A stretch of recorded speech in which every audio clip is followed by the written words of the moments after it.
Tu es un raté inutile, un vrai homme me satisferait. Ma femme m'a craché ces mots au visage en me quittant pour mon frère. Ils se sont moqués de moi, m'ont traité de comédie et se sont embrassés sous mes yeux pendant que je signais les papiers du divorce. J'ai juste ri. Mais après ce que j'ai fait, 2 semaines plus tard, elle était devant ma porte, abandonnée, sans abri, me suppliant comme un chien. Ils m'ont humilié, ri à ma face et m'ont jeté comme si je ne valais rien. Mais je n'ai pas discuté, je n'ai pas supplié, j'ai juste attendu. Et quand le destin a présenté l'addition, c'était mon tour de profiter du spectacle. Jamais je n'aurais imaginé raconter mon drame de vie sur Reddit, mais me voilà, à 2 heures du matin, incapable de dormir. Pour donner un peu de contexte, je suis Marcus, j'ai 34 ans et, jusqu'à il y a 3 semaines, je pensais avoir une vie décente avec ma femme, Jessica, 32 ans. Nous étions mariés depuis 7 ans, ensemble depuis 9. Nous n'étions pas riches, mais nous avions une maison modeste de 3 chambres. Je conduisais une Honda entièrement payée, et elle avait une Mazda que nous remboursions encore. Le premier signal d'alarme est apparu en février, quand Jessica a commencé à changer le mot de passe de son téléphone. Nous avions toujours partagé nos codes par commodité, mais soudain, elle retournait son téléphone face contre table quand j'entrais dans la pièce et l'emmenait avec elle aux toilettes. Au début, je n'y ai pas prêté attention. Puis sont venues les « soirées entre filles », qui sont passées d'1 fois par mois à 2 fois par semaine. Elle rentrait en sentant le parfum masculin. Quand je lui en ai parlé, elle m'a traité de contrôlant moi, qu'il est toujours encouragé à sortir pendant que je restais à la maison à jouer à Elden Ring. Notre vie intime a pris fin en mars. Chaque fois que j'essayais quelque chose, elle prétendait avoir mal à la tête ou ne pas être d'humeur. Je n'ai pas insisté, pensant que nous allions surmonter ça. Ce qui aurait dû me mettre la puce à l'oreille, c'est la façon dont elle se préparait lorsque mon frère, Elliot, 31 ans, venait pour nos dîners mensuels. Elle mettait le haut que je préférais, soignait son maquillage. J'étais content, pensant qu'elle voulait faire bonne impression auprès de ma famille. Quel idiot j'étais. Elliot a toujours été le frère cool, il faisait du sport, sortait avec de jolies filles, travaillait dans la vente et roulait en BMW financé qu'il peinait à rembourser. Nous n'étions pas très proches enfants, mais nous nous entendions bien à l'âge adulte. Le mois dernier, Jessica a proposé un barbecue pour le Memorial Day. J'ai pris ma journée pour tout préparer pendant qu'elle sortait faire des courses, promettant de rentrer à midi. À 11h30, je me suis rendu compte qu'il me manquait du gaz pour le barbecue et lui ai envoyé un message. Pas de réponse. J'ai appelé, et ça a directement basculé sur la messagerie. Alors je suis allé en acheter moi-même. Le magasin était proche d'un vieux motel d'un étage, avec les portes donnant sur le parking. Et là, je les ai vus, la Mazda de Jessica garée juste à côté de la BMW d'Elliot, devant la chambre 118. Je suis resté là, figé. Une part de moi voulait défoncer la porte, mais un calme étrange m'a envahi. J'ai pris des photos des voitures et je suis rentré chez moi pour attendre. Jessica est arrivée à 12h30, souriante, disant qu'elle avait croisé une amie au supermarché. J'ai simplement hoché la tête et lui ai demandé de m'aider à installer les glacières. Le barbecue a commencé à 14h.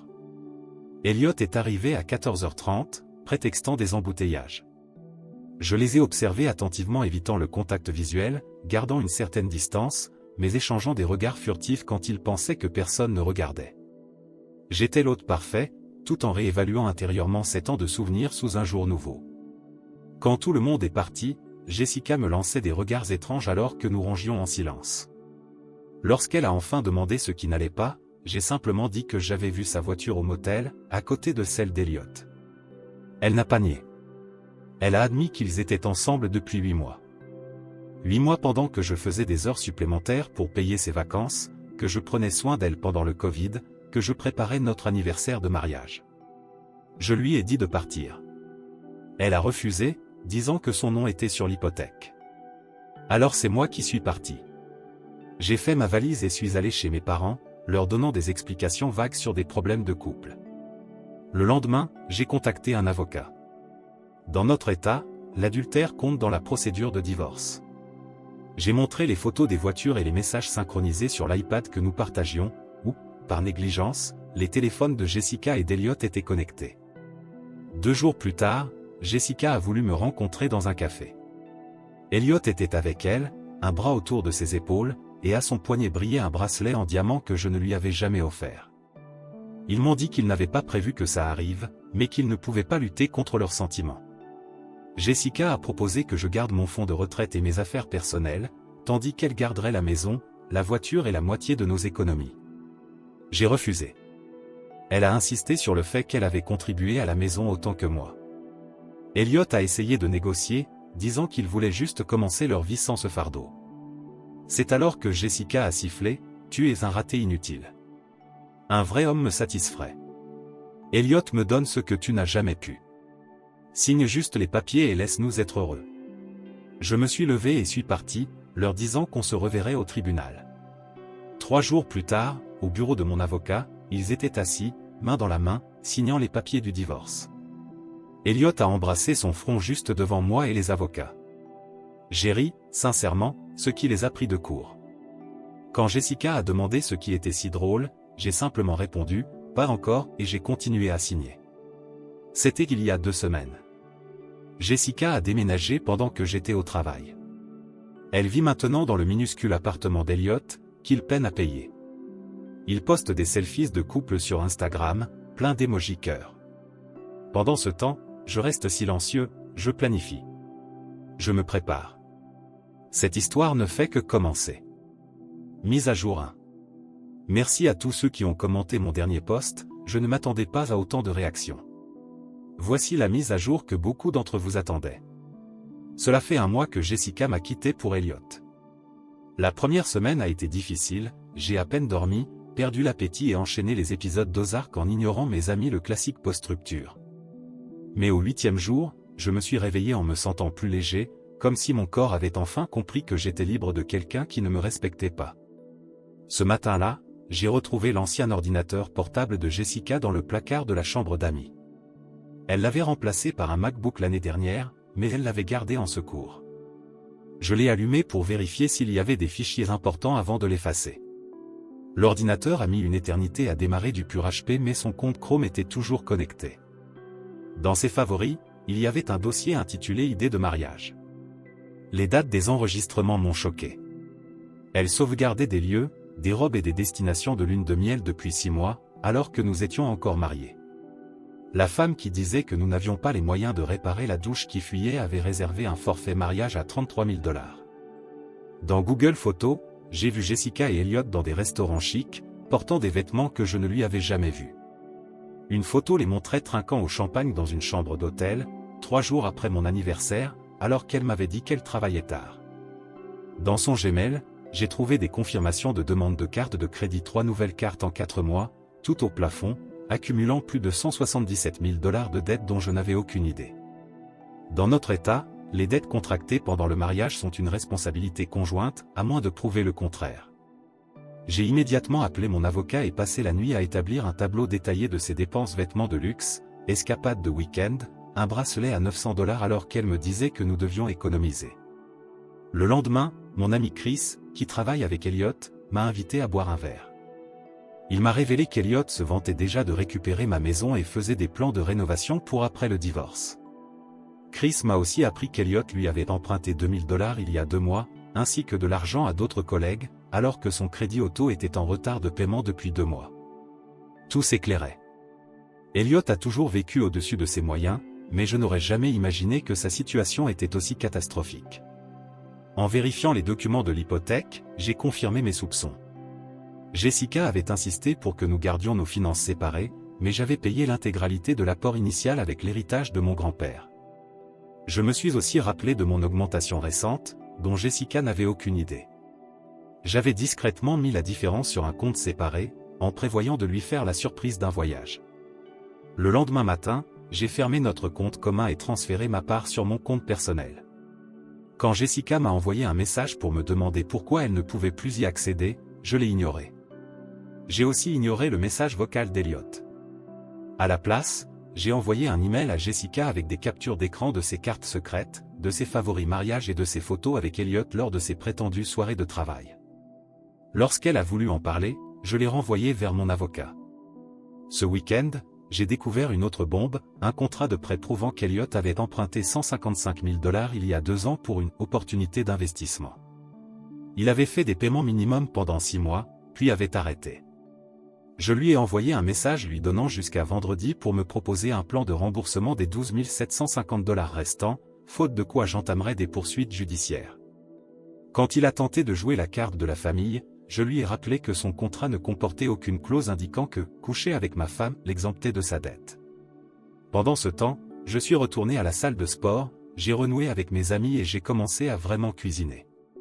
De petits progrès.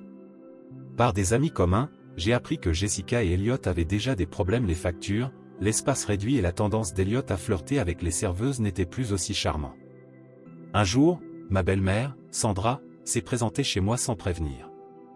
Elle m'a raconté que Jessica lui avait demandé de l'argent, prétendant que je l'étranglais financièrement pendant le divorce, mais Sandra avait vu ses posts Instagram avec ses dîners de luxe et ses voyages, et n'était pas tombée dans le panneau.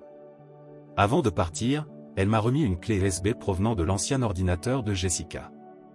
Elle contenait des emails entre Jessica et Elliot remontant à 18 mois. Leur liaison avait commencé bien plus tôt que je ne le pensais. Il y avait aussi des messages où Jessica se plaignait auprès de ses amis que j'étais ennuyeux et qu'elle s'était résignée à être avec moi pour la sécurité. Un email d'Elliot à Jessica révélait leur plan: dès que ce sera terminé, on vendra la maison, on remboursera mes dettes et on repartira à zéro. Marcus ne saura jamais à quel point les choses sont vraiment graves. Hier, mon avocat m'a confirmé que les nouvelles preuves jouaient largement en ma faveur. Il est très probable que je garde la maison et que je sois protégé des dettes cachées de Jessica. En sortant de son bureau, j'ai vu que Jessica avait posté sur Facebook: parfois, les choix les plus difficiles mènent au plus grand bonheur, accompagné d'une photo d'eux dans un restaurant.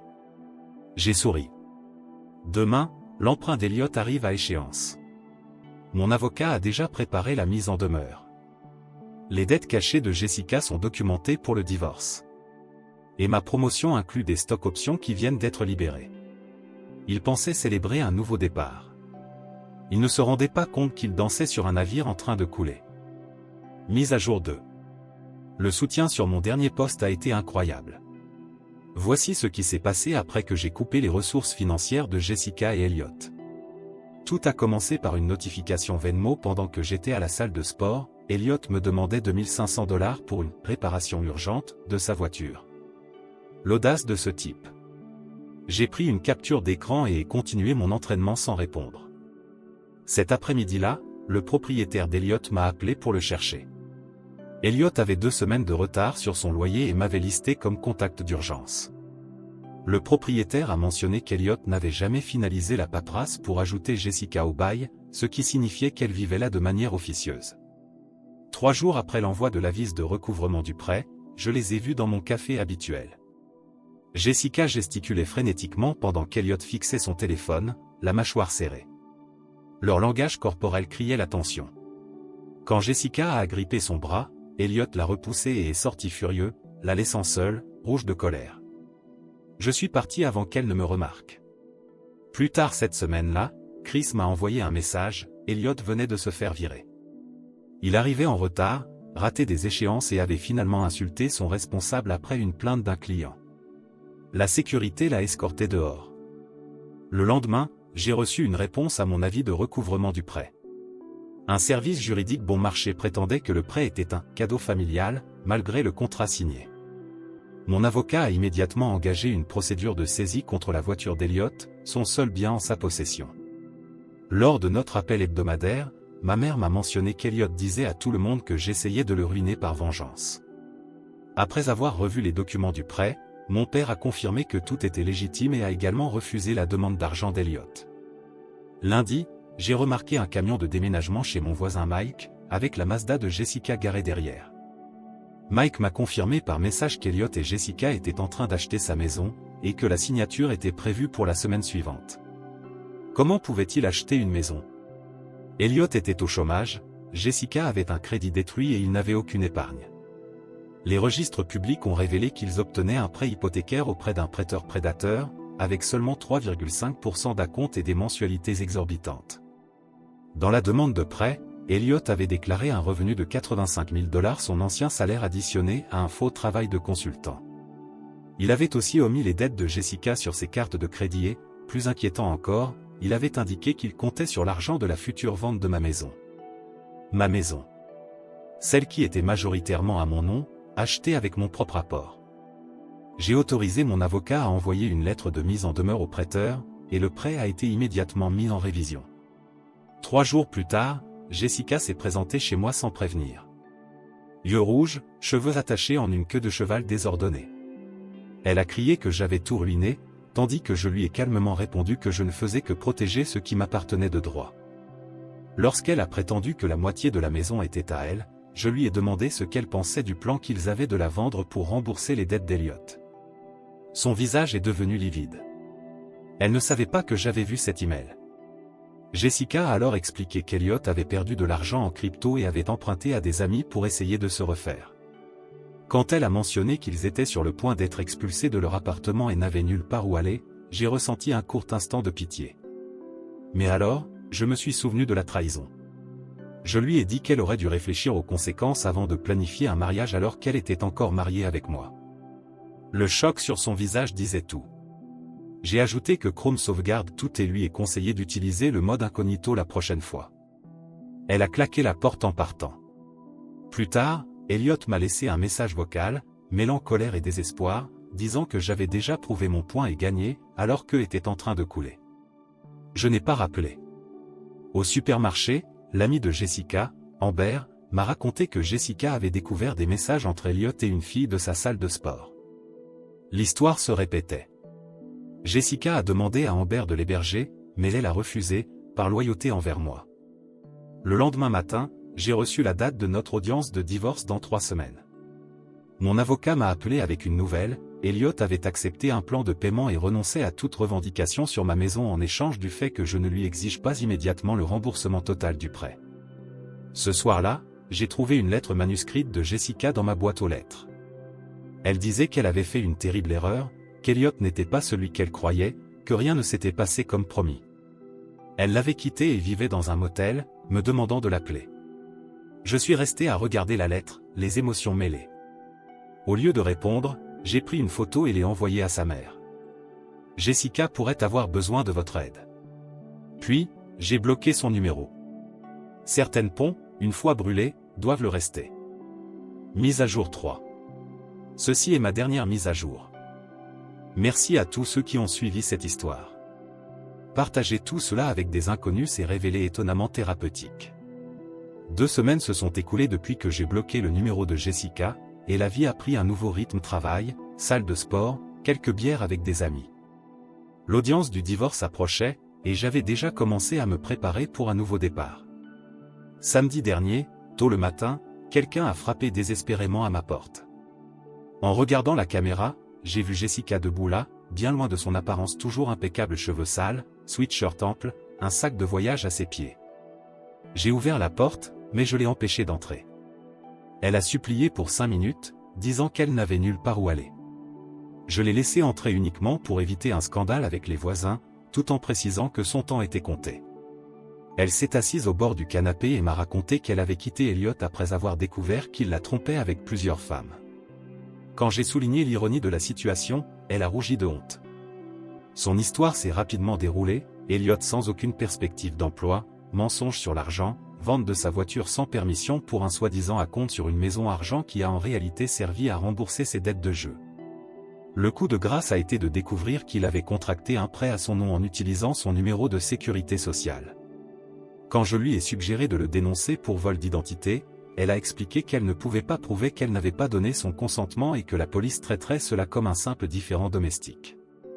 Sa demande était prévisible, un endroit où rester dans ma chambre d'amis pour 1 ou 2 semaines. J'ai immédiatement refusé. Elle m'a accusé de prendre du plaisir à la voir souffrir, tandis que je lui ai simplement répondu que j'établissais des limites et que je n'étais pas responsable de réparer le désordre qu'elle avait créé elle-même. En partant, elle a lâché une remarque sarcastique: Elliot lui avait toujours dit que j'étais ennuyeux et facile à manipuler, mais il s'était trompé, j'étais le seul à avoir une colonne vertébrale. 3 heures plus tard, Elliot est apparu dans un état encore pire. Mal rasé, yeux rouges, portant la même chemise froissée que sur sa publication Instagram d'il y a quelques jours. Il a exigé de savoir ce que Jessica m'avait dit, insistant sur le fait qu'elle mentait et qu'elle avait tout gâché. Il a essayé de lui rejeter toute la faute: les cartes de crédit surchargées, la pression pour acheter une maison qu'il ne pouvait pas se permettre, les attentes d'un style de vie qu'il n'était pas capable de maintenir. J'ai simplement remarqué que cela ressemblait exactement à ce qu'elle m'avait fait durant notre mariage, ce qui l'a visiblement surpris. Quand il a demandé à entrer, j'ai refusé. Son masque amical a disparu, et il a tenté de me rappeler que nous étions frères. Je l'ai corrigé, nous étions frères, et les frères ne couchent pas avec la femme de l'autre. Son désespoir s'est transformé en colère quand j'ai continué à refuser de l'aider. Il a mentionné les critiques de Jessica sur le fait que j'étais ennuyeux au lit et que je me contentais d'exister au lieu de vivre. J'ai répondu que malgré ces critiques, elle était restée 7 ans jusqu'à ce qu'elle pense avoir trouvé mieux. Cela l'a fait exploser. Il a avancé vers moi, mais j'ai fermé la porte avant qu'il ne puisse faire quoi que ce soit. Il a frappé la porte en hurlant avant de finalement partir. J'ai appelé la police pour signaler l'incident. Le lendemain, Jessica m'a envoyé un message depuis un nouveau numéro. Je l'ai ignoré. Elle en a envoyé un autre disant qu'elle avait besoin de clôture. J'ai bloqué le numéro. Lundi matin, elle m'a attendu sur le parking de mon travail. Elle m'a dit qu'ils étaient sans domicile après qu'Elliot ait tout perdu au jeu. Elle avait mis en gage son alliance pour payer un motel. Je lui ai demandé si c'était mon alliance ou celle qu'Elliot lui avait promise. Son silence a tout révélé. Je lui ai rappelé notre audience de divorce prévue pour vendredi. Elle a admis qu'elle ne pouvait plus se permettre un avocat et qu'elle allait se représenter seule. Alors que je m'éloignais, elle m'a attrapé le bras et m'a demandé ce qui était arrivé à l'homme bienveillant qu'elle avait connu. Je lui ai répondu que j'étais toujours cet homme mais plus pour ceux qui m'avaient trahi. Ce soir-là, mon avocat m'a informé que Jessica avait déposé une demande de pension alimentaire d'urgence, invoquant des difficultés financières. Il m'a assuré que cela n'aboutirait à rien, étant donné les preuves contre elle. Lors de l'audience, Jessica était assise seule, portant des vêtements visiblement empruntés, tandis que moi, je portais mon plus beau costume.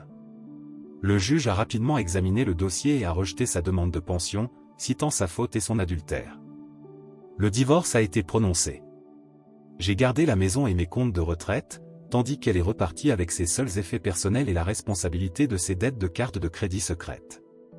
Le juge lui a suggéré que si ces allégations étaient vraies, elle devrait porter plainte contre Elliot pour vol d'identité. Devant le tribunal, Jessica m'a abordé une dernière fois. Son regard était clair, sa voix posée.